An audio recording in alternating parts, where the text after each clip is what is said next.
open-minded, joyful Dominican women who loved us and loved learning.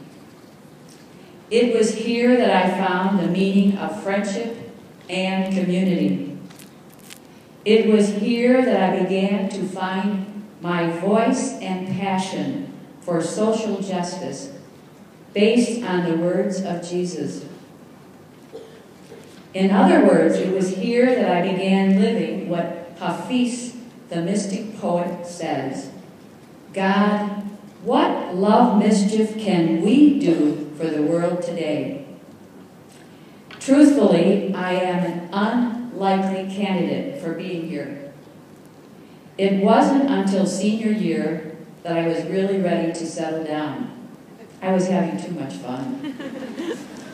Sister Natalie, my English teacher, had us reading banned and not so banned books like classics.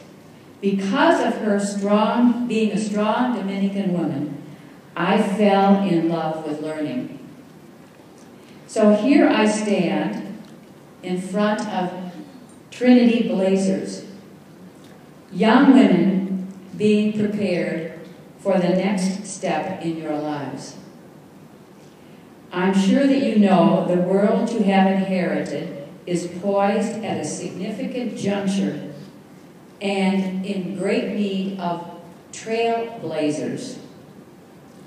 Our society is crying out for trailblazers of truth, trailblazers of imagination, trailblazers of courage, trailblazers of hope, women trailblazers making an international difference. Jesus was a trailblazer, and his life inspired others to be the same. Remember Jesus' message to the paralytic?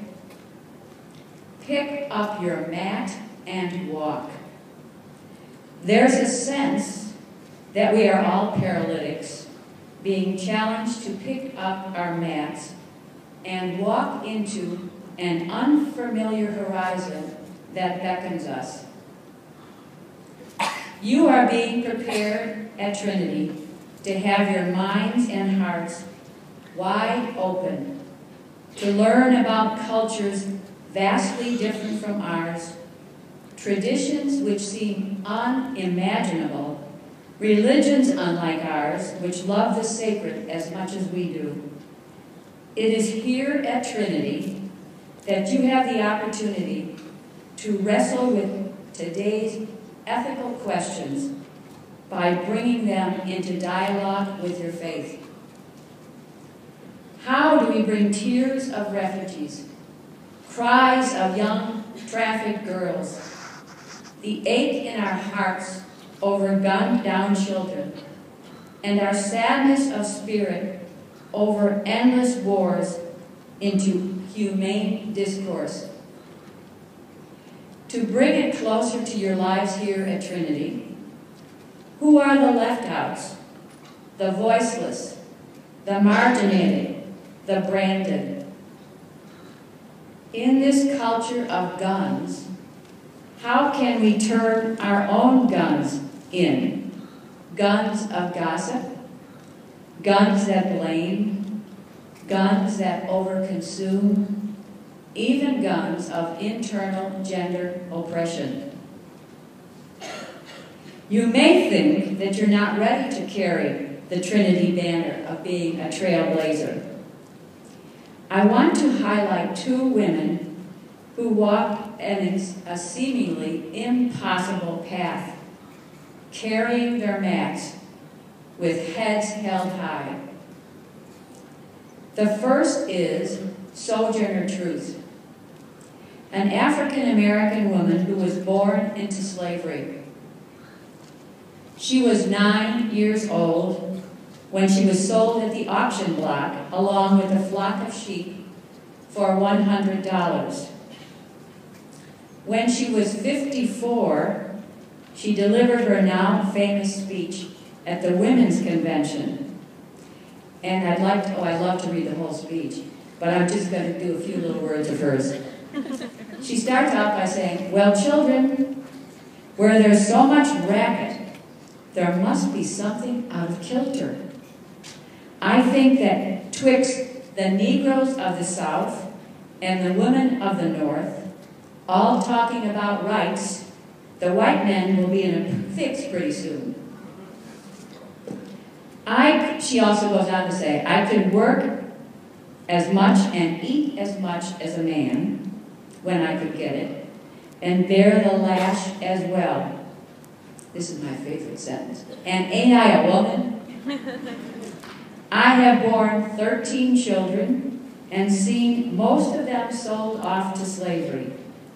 And when I cried out with my mother's grief, none but Jesus heard me. And ain't I a woman? Another trailblazer story comes to mind. It's my own personal experience. A woman by the name of Alexis Herman was a 17-year-old student of mine in Mobile, Alabama. Of course, she grew up in the segregated South in the 60s. We had an annual Catholic Archdiocesan May crowning, which took place in a large outdoor auditorium where we were ushered into what was then called the colored section. This student took it upon herself to sneak away from the bleachers where our students and teachers sat.